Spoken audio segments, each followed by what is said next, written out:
Hola a todos, ¿cómo están? Vamos a continuar con nuestro tema que es la ley de propiedad. En la unidad pasada vimos lo que es temas bien importantes como son las circunstancias registrales con relación al inmueble, al derecho, a la persona natural o jurídica que es propietaria de ese bien inmueble. También vimos aspectos bien importantes que quisiera que quedaran bien claros en la mente de todos ustedes, que es el concepto de asiento, porque el concepto de asiento es la inscripción que se hace de una modificación al derecho sobre este bien inmueble. Entonces ese es el asiento, quedó registrado, quedó inscrito en el asiento tal. Entonces ya van teniendo un lenguaje legal rico y también ya se van ubicando en lo que es el tracto sucesivo de una propiedad. Entonces ya sabemos que el asiento, en qué asiento se registró esa compraventa, en qué asiento se registró este gravamen. Entonces ya nosotros sabemos que en el asiento 1, 2, 3 o el que sea indicado en nuestro tracto sucesivo. También vimos lo que es una inscripción, una presentación, que es cuando yo presento un instrumento para que sea calificado. Vimos también una inscripción definitiva, que es que todo está bien, todo está dentro de los requisitos, cumple con la ley y mi instrumento se inscribe. Luego tenemos también una inscripción preventiva, una anotación preventiva, que es cuando se hace una sentencia o por decreto. Entonces se hace una providencia, ¿verdad? O se hace por decreto judicial. Ahí vamos a tener una anotación preventiva sobre nuestro bien inmueble. ¿Cuáles son estas anotaciones preventivas? Bueno, la de no prohibición de celebrar contratos sobre este bien inmueble. ¿Por qué? Porque está en litigio en los juzgados de la República. Y también tenemos los títulos que adolecen de algún requisito, pero que se inscriben de forma temporal por 90 días. Entonces, estas son una anotación, una inscripción definitiva y una inscripción que va a ser temporal, una inscripción que será para subsanar requisitos que no hemos cumplido en esta escritura. Bueno, vamos a continuar con lo que es nuestro proceso en lo que es la ley de propiedad y su reglamento, y acá tenemos que cada vez que nosotros inscribamos un derecho, debemos de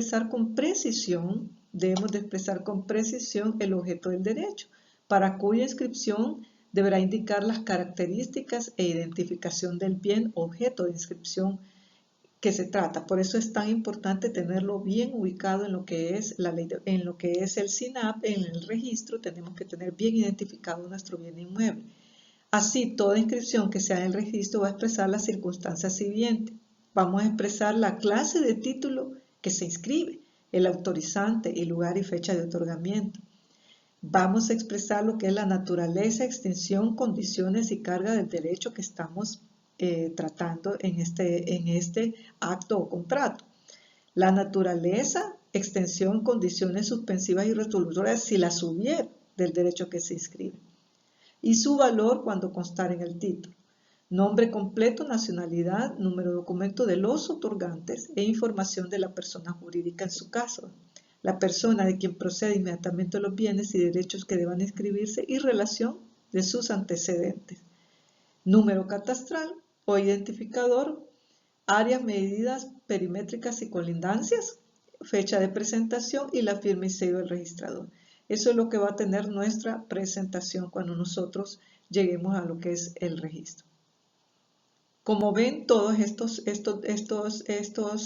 elementos los vamos a tener en nuestra escritura y vamos a presentarnos a lo que es el registro de propiedad para inscribir el acto o contrato que está. Si omitimos algunos de los requisitos establecidos por la ley para la viabilidad registral, implica la observancia o tacha denegatoria del documento portador de los derechos que se pretende inscribir y que como juicio de valor supone necesariamente el previo examen, no solo el documento, sino también de todos los antecedentes que conforman el tracto sucesivo. Entonces, por ejemplo, nosotros presentamos una escritura de compraventa y resulta que no estaba georreferenciada, entonces nos devuelven temporalmente o nos inscriben inscripción, denegándonos la inscripción porque falta el trámite de lo que es la georreferenciación, un requisito que es antecedente, o sea, estaba antes de y tenemos que cumplir con este requisito. El proceso de presentación de cada título no habrá más que un asiento de presentación, aunque junto con el documento principal se presentarán otros complementarios. Los asientos del diario, este es un procedimiento propio del Instituto de Propiedad ya interno, pero lo vamos a ver porque está en la ley. Los asientos diarios se extenderán por el orden de presentación, sin dejar claros ni huecos entre ellos, ni hacer reservaciones. Se enumerarán correlativamente en el acto de extenderlo y expresarán las circunstancias esenciales que identifica el título, el derecho, la finca o derecho sobre el cual recae, el transferente y el adquirente, así como la hora, día, mes y año de la presentación.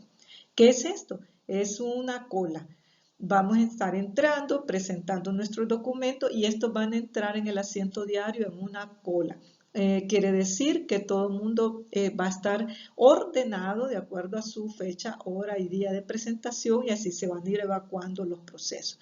Esto es importante también porque empiezan a contar los términos desde la presentación. Entonces ahí vamos a tener orden en cuanto a orden de llegada y así se van a ir tramitando nuestros documentos. Cuando se presenten varios títulos al mismo tiempo por una sola persona, esta determinará el orden de presentación y si se presentaran por dos o más, pues se dará preferencia al documento con fecha anterior. Esto es que ahí decidimos, pero sí tiene que quedar ordenado en fila. Los registradores calificarán los documentos dentro de un plazo no mayor a 3 días hábiles de su presentación. Cuando el registrador notare falta en el título conforme, lo manifestará a los que pretendan la inscripción para que procedan a retirar el documento y se subsane. O sea que por eso es tan importante la fecha de la inscripción, porque empiezan a correr los términos. Entonces son los términos procesales para poder tener nuestra inscripción. El registrador entregará al que haya presentado un título recibo del mismo. Ya lo vimos, este es nuestro recibo, ¿verdad? Este recibo es el que dan en Tegucigalpa, San Pedro Sula. Pero vamos a encontrarnos con otro tipo de recibo que cuando no están tan automatizados será como más o menos como este. Este será, por ejemplo, el título en algunos departamentales que, bueno, de acuerdo a mi experiencia se los puedo comentar. En Danlí, Comayagua, Choluteca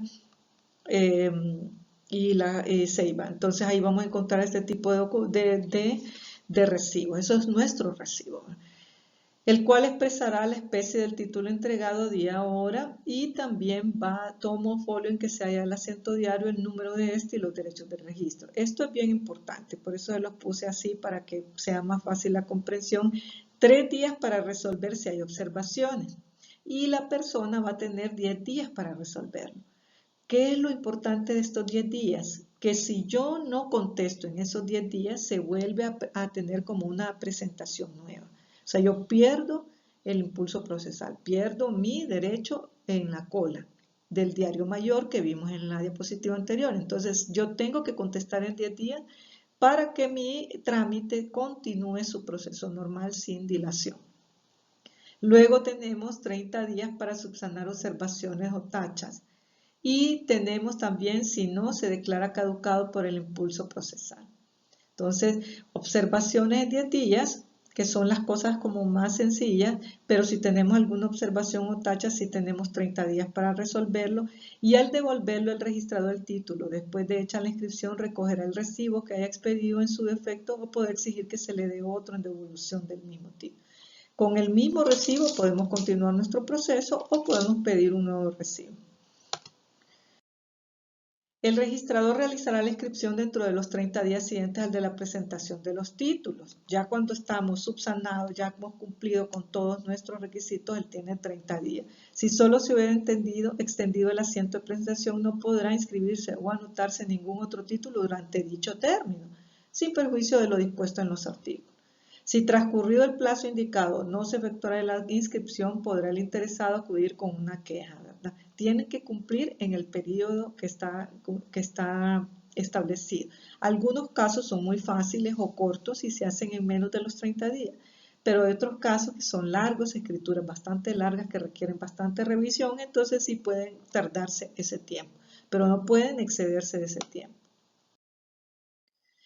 Ahora, ¿cuáles son las formas y efectos de la inscripción? Serán registrables sin previa inscripción los instrumentos públicos de los que resulta acreditado el tracto sucesivo por un periodo no menor de 20 años, anteriores a la fecha en que entró en vigor.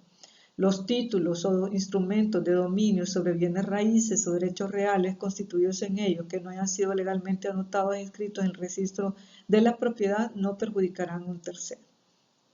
Entonces vamos a tener que inscribir nuestros instrumentos.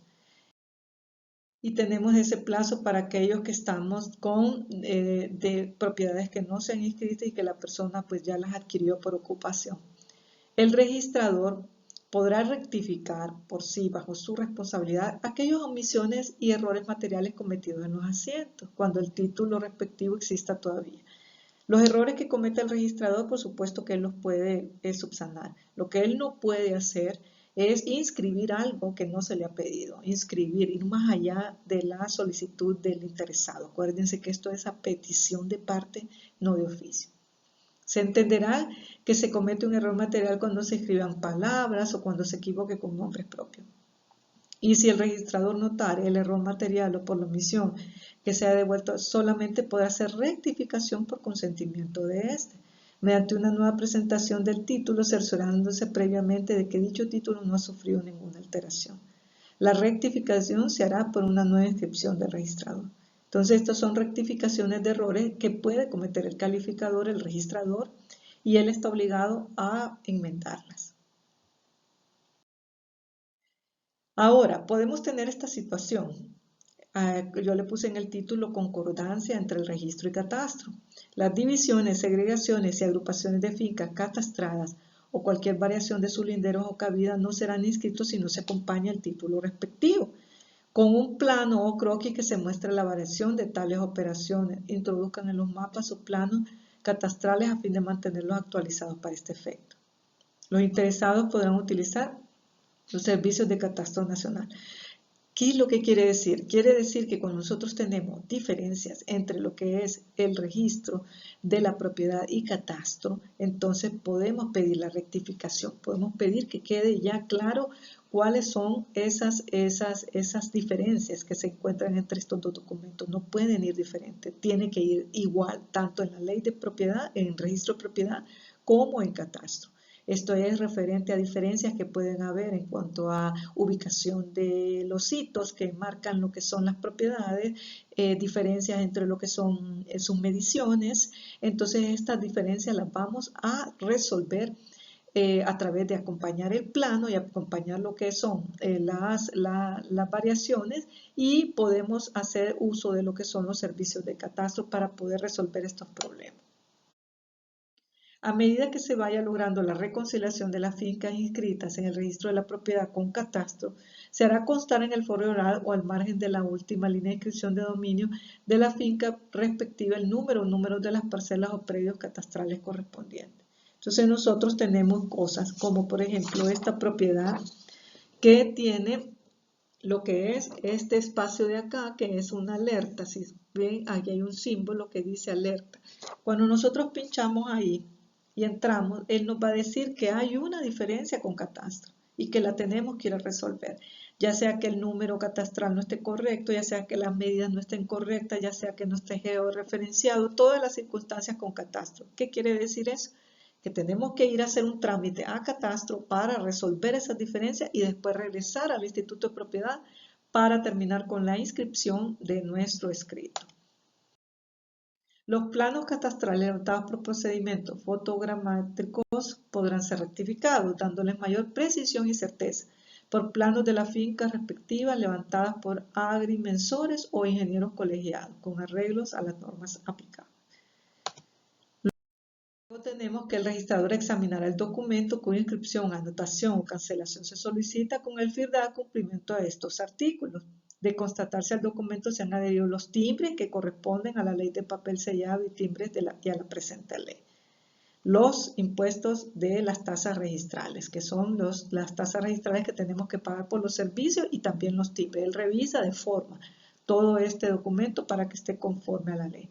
Cuando se trate de certificaciones de asiento, el registrador hará el cálculo de los timbres a fin de que el interesado se le entregue con el papel sellado correspondiente. Y luego tenemos cuando el documento que se ha de inscribir contenga varios contratos sujetos a registro, se aplicará íntegramente la tarifa establecida en el artículo 53 por cada uno de los contratos. Lo mismo se observará cuando haya diversas adjudicaciones en el mismo documento. Este artículo es bien claro con un ejemplo siguiente. Estamos vendiendo una casa. Cuando vemos el registro, vemos que solo está inscrito el terreno. Entonces, lo que hacemos es inscribir dos actos en una sola escritura. Por ejemplo, vamos a inscribir la compra-venta con la inscripción de las mejoras, que es la casa que está encima del terreno y que no estaba registrada. Entonces, ¿qué estamos haciendo ahí? Inscribiendo la compra-venta, el nuevo dueño, e inscribiendo las mejoras. Son dos actos y entonces, ¿qué vamos a hacer?